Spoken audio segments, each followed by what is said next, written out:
locutor de ràdio, columnista i periodista esportiu. I ja en el camp de la comunicació ha estat un innovador i sobretot mestre de molts.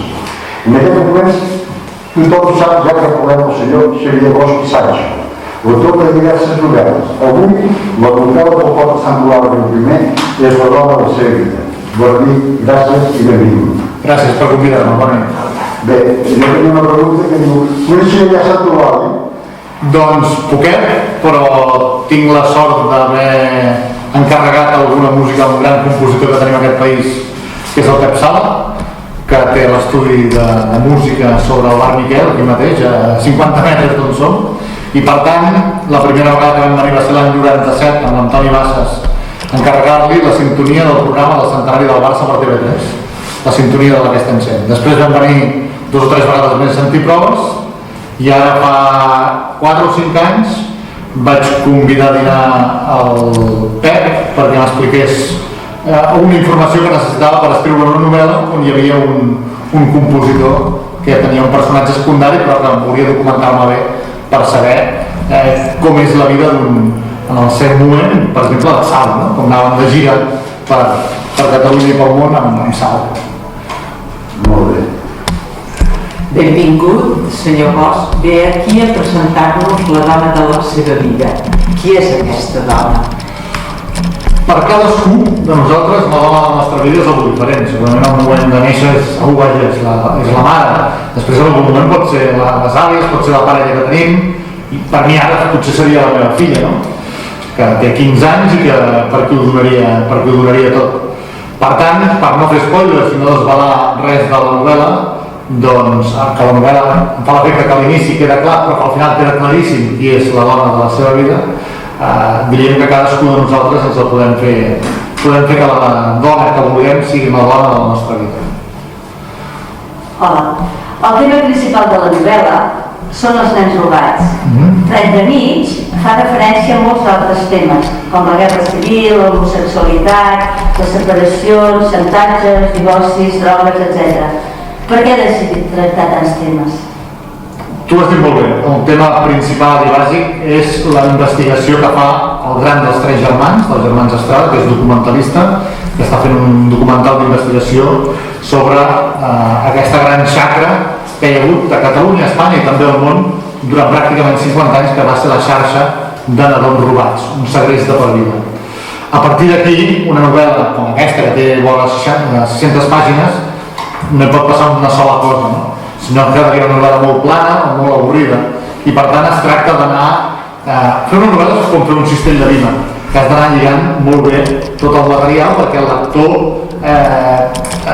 vulgui continuar passant pàgines i no vulgui pagar el llum a l'hora d'anar a dormir de la tauleta de nit per saber què passa amb els personatges. No, una novel·la té dos ingredients bàsics, que són l'acció i la descripció. Per tant, perquè hi hagi acció han de passar moltes coses, i han de passar moltes coses de moltes trames diferents. Després, deies, per exemple, l'homosexualitat, no? El segon dels germans, el Raimon Estrada, és gay i en el moment de decidir la seva sexualitat no va gosar explicar-ho als seus pares perquè sabia que els donaria un disgust d'aquella època, estem parlant dels anys 80. Per tant, d'això se'n parla, s'explica la seva experiència, s'explica que ara està vivint a Copenhague, a Dinamarca, amb el seu marit, s'explica com ho va revelar al seu germà i com ho va descobrir la seva germana. Per tant, cada personatge en una novel·la tindria una novel·la pròpia. En aquestes novel·les riu, que es diu, que va passant de tot i tot va baixant com l'aigua del riu fins a arribar a desembocar al mar. No? Per això hi ha tantes trames diverses. Però n'hi ha una principal que l'has detectat molt bé. Us fa una companya que és Rogelina, que li havia preparat aquesta pregunta, la faré jo perquè veig molt bé. En què es va inspirar per escriure aquesta novel·la?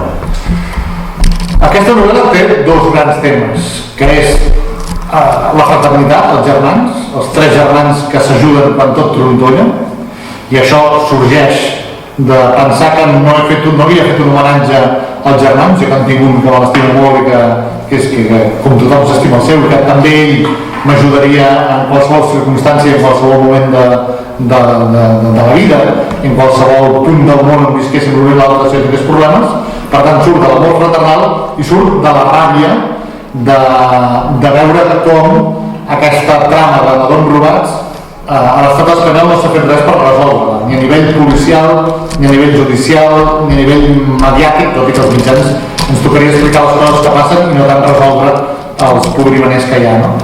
Per tant, de la conjunció entre la ràbia i l'amor m'ha sortit aquesta novel·la. D'altra banda, i per acabar de respondre la pregunta, jo venia de 3 novel·les, les últimes, Algú com tu, Nosaltres dos, Paraules que tu entendràs, que eren molt novel·la de mirada endins de les persones, de sentiments, d'emocions. I 3 novel·les anteriors que eren més d'investigació periodística. Se sabrà tot, Homes d'honor i eufòria. I en aquesta setena novel·la, en 11 anys, el meu repte com a escriptor era de mirar de casar les meves dues passions literàries, és a dir, que continués havent-hi misteri i intriga, però que continués havent-hi també emocions i sentiment, i crear aquesta família dels 3 germans Estrada i presentar-los als lectors. No? I d'aquest repte sorgeix la dona de la seva vida.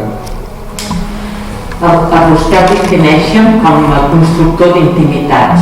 Per què creu que parlen així de vostè? Què vol dir això, construir? Que les 3 últimes novel·les que havia fet abans d'aquesta, això ho posava a la solapa, el constructor d'intimitats ho posava a la solapa d'una novel·la que es deia Paraules que tu entendràs. Sí. I portava 3 novel·les parlant una de l'amor, l'altra d'una amistat de llarga durada i l'altra finalment, aquesta Paraules que tu entendràs, de relacions de parella de persones que tenen al voltant de 50 anys, que fa 20 anys que estan juntes, que tenen fills i com i fins a quin punt les xarxes socials, la nova manera d'interactuar i de conèixer més gent que mai a la història ens permeten continuar relacionant la parella. I com fer durar l'amor, avui que és tan fàcil, a través de Tinder, de qualsevol aplicació, trobar algú per tenir un contacte sexual sense més lligams. No? Hi ha un antropòleg francès que deia mai com ara havia estat tan fàcil tenir una aventura, però mai com ara havia estat tan difícil mantenir un secret. I té raó. Mai com ara havia estat tan fàcil tenir una aventura perquè coneixem molta més gent que abans i perquè som més lliures que abans i perquè, per tot el que ja sabem. Però també mai com ara havia estat tan difícil mantenir un secret perquè aquí, al telèfon mòbil, hi portem tots els nostres whatsapps, les nostres fotografies, els nostres mails, i per tant, com si fos la caixa negra d'un avió que cau, que busquen les causes de l'accident, si busquéssim després d'un divorci o d'una separació o d'una crisi matrimonial el mòbil de l'un i de l'altre, escatiríem segurament les causes de per què s'ha arribat fins on s'ha arribat. No? Trobaríem missatges, whatsapps, missatges de veu, correus, que potser ens donarien el senyal d'alerta de per què les coses han anat pel darrere com han anat. En el llibre, les 8 frases com cada família té els seus sentits, cada família té els seus silencis, cada país també. Després una que m'agrada molt que diu el joc meravellós de començar a caçar síl·labes amb l'edat que les lletres passen de ninots borrosos a tons concrets.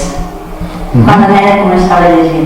I la que m'encanta, que per mi és poesia, diu música, 3 síl·labes, 3 notes, filigrana de vocals i consonants, delicadesa de l'S sonora i l'orgullós accent sobre la U. Què pretenen aquests missatges? Doncs que un dia em convidin a un taller de ràdio a Santa Eulàlia de Riuprimer i que hi hagi algú que hagi tingut la sensibilitat per subratllar-les, anotar-les i decidir que són poètiques. Amb 600 pàgines hi ha darrere tot. Hi ha moments per diàlegs punyents, hi ha moments per descripcions acurades i hi ha moments també perquè l'autor es pugui deixar anar amb frases que ja ha d'estar d'acord o no necessàriament, però que fa que el lector li vingui de gust llegir aquest llibre i quan el tanqui li vingui de gust continuar llegint un altre. Són de collita pròpia? Sí, sempre són de collita pròpia. Estic totes apuntades. Bueno, em va fascinar. Després m'agradarà fer-me una foto de la seva llibreta. A veure quines frases m'hi agrada. Molt bé, sí. Doncs jo hauria de tenir preparat una altra pregunta. No arribarà encara, no saps jo. Però és un personatge radiofònic interessant, la persona que no arriba i que els altres fan com d'ella. Perquè jo no sé ara si m'esteu mentint o si és veritat que no s'ho fem. Ja la seva filla. Sí, la seva filla de refé. Però com a joc radiofònic és bonic, que no sé si vosaltres us heu inventat que hi hauria un personatge que vindria i que no arriba i aleshores feu les seves preguntes. Està bé? Però la pregunta que tenia preparada l'Angelina ja com a moment de lo que és el llibre, llavors tenim alguna altra pregunta que potser seria d'un altre món. Diu, ja ha començat a treballar el proper llibre? Ens pot pensar alguna cosa? Et puc avançar que demà acabaré d'escriure el capítol 9, que si tot rutlla com ha de rutllar i que torna la pandèmia i confinaments i aquestes coses, al març del 2023 a les llibreries hi haurà una novel·la nova. Sobre el què no en puc parlar. Tinc un contracte de confidencialitat que no em deixen donar pistes abans d'hora. Aquesta la faré jo i soc. Molt bé. I com que encara no he llegit el seu llibre, jo li parlaré d'una altra faceta. A mi sempre m'ha encantat vostè com una faceta com a locutor, no? M'ha donat ja quasi la resposta a la pregunta, perquè quan tens un interlocutor davant a una persona que entrevistes i ho fa d'aquesta manera, o que fa l'entrevista ha de ser fàcil. Però llavors ja li demanaria qui hi ha que està més entrevistat? Qui li hagués agradat entrevistar i no ha pogut fer-ho? I a qui li agradaria que l'entrevistés amb vostè? I no val sant, no l'he dit. A veure, qui m'ha agradat d'entrevistar? Qui m'ha faltat d'entrevistar? La tinc molt clara. El Rafa Nadal, el tenista. L'admiro perquè crec que és el millor esportista espanyol de tots els temps, perquè mentalment és un personatge molt fort, amb algunes arestes, amb un físic que no l'ajuda i que ho ha suplert amb unes heroïcitats poc habituals al món de l'esport i per tant, tot i que he fet gestions per entrevistar-lo, ell mai s'ha deixat. I crec que li hauríem pogut fer dir coses que fins ara no ha explicat ni en documentals ni en entrevistes ni etc. M'ha agradat molt entrevistar els meus ídols. Per exemple, el Josep Carreras, la persona, un dels homes, juntament amb el Messi, que més m'ha emocionat a la vida, no? Cantant òperes al Liceu o quan es va recuperar de la leucèmia i va fer aquell concert a l'Arc de Triomf de Barcelona per donar les gràcies a tot el suport que la gent li havia donat durant aquells 2 anys. Quan ell va tornar a cantar, la meva mare s'havia mort molt jove, 46 anys, de leucèmia. No va tenir tanta sort com en Josep Carreras, que li van posar un medicament experimental en una clínica, Fred Hutchinson Research dels Estats Units, quan ja el donaven per desahuciat. I per tant, em vaig emocionar molt el dia que ell va tornar a poder cantar, i el dia que jo el vaig entrevistar li vaig explicar això que ara li he explicat a vostè, ens vam emocionar tots dos. I qui m'ha fet una bona entrevista? Doncs no puc dir Santa Eulàlia de Riuprimer, però aquesta té molt nivell. Gràcies. Doncs avui n'ha arribat. Acaba de jugar el Joan. Ha preparat dues preguntes que han tocat el món de l'os. Perquè em diu la teva filla, la meva mare i jo, una cosa ben diferent. Sé que li agrada molt el Barça, aquest any fa molt bé. Home, Justament avui, I aquesta nena avui. sense entrenador el veig. No en tenim. Han posat el Sergi Barjoan ben bé per aquest dissabte. Ahir vam fer fora en Koeman. Sí, sí, Ahir vam veure. jo sé. Ahir aquesta tarda estàvem a la mitja part. La nit com heu sabut que m'he posat nerviosa. Hem fet fora en Koeman. Hem agafat el Sergi per 1 o 2 dies. I segurament vindrà el Xavi a partir del 20M, que és el dia que juguem contra l'Espanyol i que començarà el ressorgir del Barça. Jo li dic ara aquí que aquest any guanyarem una lliga. Ara una altra cosa. Ha quedat gravat. Queda gravat, Què li agrada més fer? Articles d'opinió, ràdio, televisió o escriure. És possible disfrutar del meu entorn. Sí, si no heu vist de cada cosa en cada moment no la faria, això sens dubte. On m'ho passo millor és escrivint ficció, estant sol a casa i decidint inventant personatges perquè ets absolutament lliure. Quan treballes per TV3 o per RAC1 o per l'Avui o pel Diari Ara o pel Punt Deportiu, per on sigui, treballes, poses el teu nom, firmes el teu nom, però treballes per un altre. Sovint tens uns jefes, sovint tens uns treballadors per sota, depèn de cada moment les tasques que hagis fet, no? I per tant és un engranatge complicat de relacions humanes i també de representar. Si jo faig una entrevista a l'Àgora de TV3 en Duran i Lleida o Sánchez Camacho o l'Artur Mas o el Montilla o qui sigui i no faig les preguntes que la gent que està a casa considera que li he de fer, estic fallant a la gent del meu país que m'ha fet confiança per treballar al servei públic que és una televisió de Catalunya. Per tant, allà hi ha una pressió afegida. Aquí, si la meva novel·la agrada o no agrada, si les frases agraden o no agraden, per mi va el pollastre, no faig mal a ningú. És el meu nom, la meva imatge, la meva reputació i prou, no? Per tant, on m'ho passo millor, sens dubte, és buscant l'adjectiu just, la frase concreta, pensant els personatges, creant la trama i escrivint. Moltes gràcies. Moltes gràcies, Xavier Bosch, per ser avui a Ràdio Riu Primer. I bona nit. Un plaer, gràcies. Ara el deixem amb el jovent de la ràdio, que també li faran algunes preguntes. Jovent vol dir més jovent que vosaltres. Sí.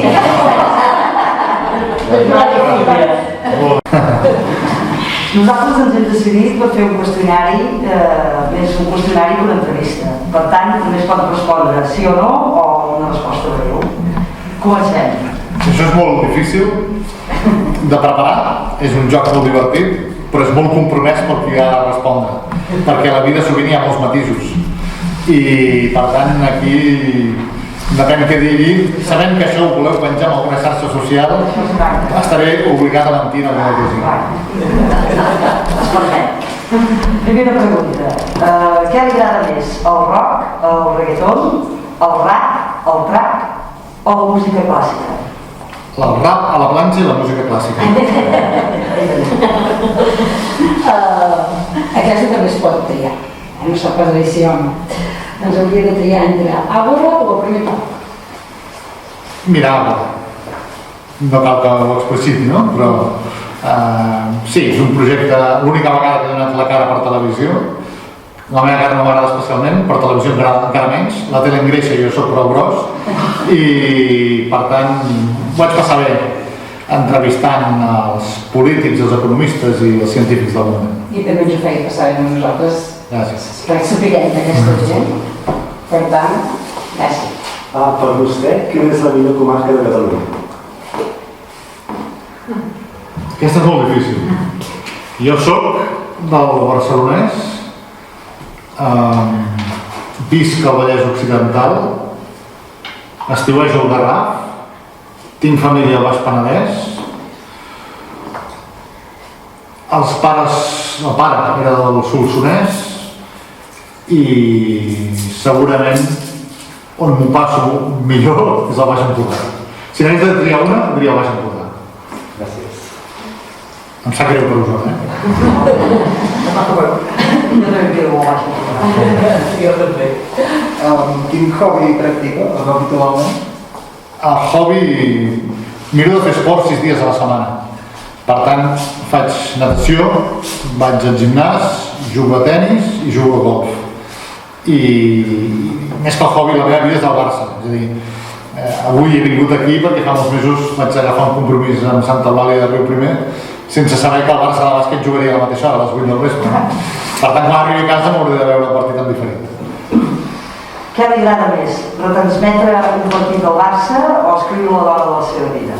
Escriure. Retransmetre els partits ho vaig fer durant 4 anys a l'inici de RAC1, amb en Joan Maria Pou, lògicament, i al Barça m'agrada anar-hi per esbravar-me, per cridar, per abraçar-me al meu germà cada gol, amb la meva dona, amb la gent del davant i del darrere que no conec de res però que hem sabut tota la vida al costat, que no sabem com ens diem però que en passem les emocions junts, no? Per mi això no té preu. El millor moment de la setmana és quan juga el Barça al Camp Nou i la meva segona residència és l'estadi. El primer record que té d'un poble, de quin poble és? El Masnou. Vaig néixer el 21 de juliol i el 23 ja em van dur cap al Masnou, que és on estiuejàvem durant 3 mesos d'aquell any, del 67, no en recordo res, però hi vaig anar passant tota la vida fins que es va morir la mare, es va morir el pare i llavors ja ens vam vendre la casa i només hi torno per anar al cementiri. T'agrada o no t'agrada que es condicioni l'aprovació dels pressupostos al blindatge del català? M'agrada. Crec que els pressupostos generals de l'Estat són molt importants, crec que a Catalunya són decisius, que l'independentisme és decisiu i que per tant hem de fer que juguin bé les nostres cartes i tot el que sigui per defensar la nostra llengua tan minoritzada i que encara la volen més petita, farà bé Esquerra de fer-ho. Sí. T'agrada o no t'agrada que Xavi sigui el proper entrenador del Barça i si en un bon moment? M'agrada que Xavi sigui l'entrenador del Barça? Sí, molt. És l'única il·lusió que ens queda pràcticament. A partir del moment que sabem que Guardiola no voldrà tornar mai a entrenar al Barça. I si és el moment? Bueno, sí, perquè ho agafa baix de tot i per tant només pot damunt. Si ho hagués agafat quan estava malalt de tot, difícilment hauria pogut repetir les gestes. Si hagués de triar 3 coses per endur-se a una illa deserta, quines serien? Com a coses. Coses... Hi hauria cobertura o no? Sense cobertura. Deixem el mòbil a 3 casa. coses. Una llibreta, un bolígraf i sobretot les ulleres perquè a partir dels 45 tinc presbícia i no podria escriure si no tingués ulleres. Ara algú més, no ho sé, màquina d'escriure o portàtil? Portàtil, tot i que no escric en portàtil. El portàtil el tinc per anar a vacances i tot plegat, però escric en ordinador fixe. Però la màquina d'escriure ha quedat una mica antiga. Recordes Oblides, l'11 de setembre de 2001? Sí.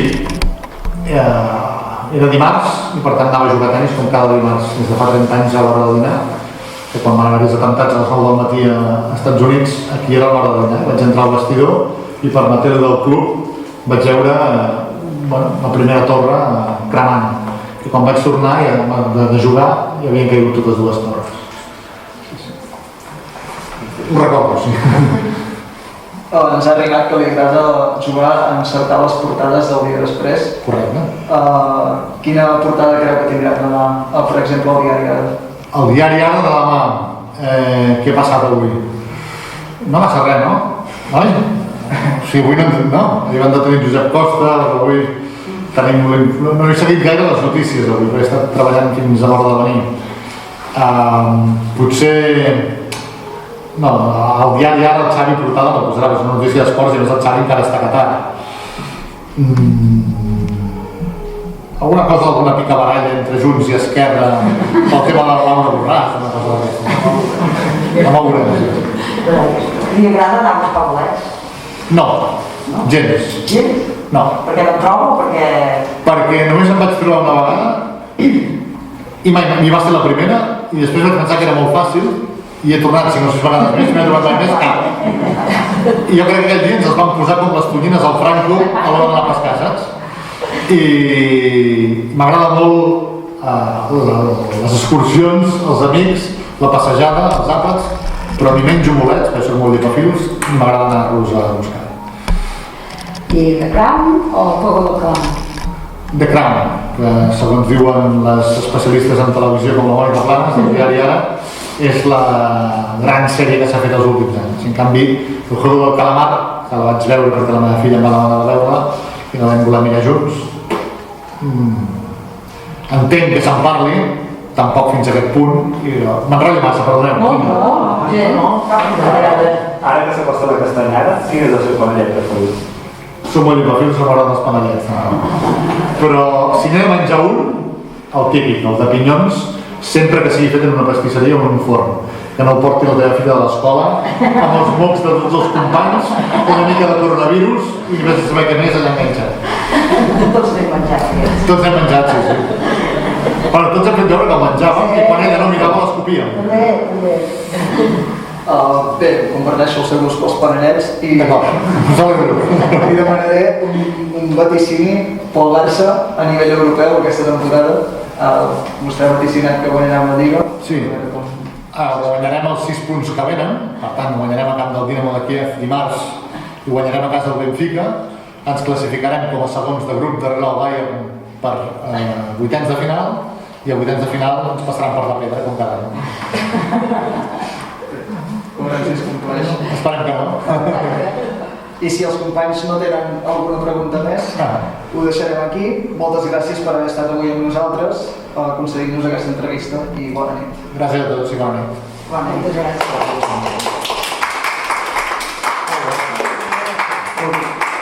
Gràcies.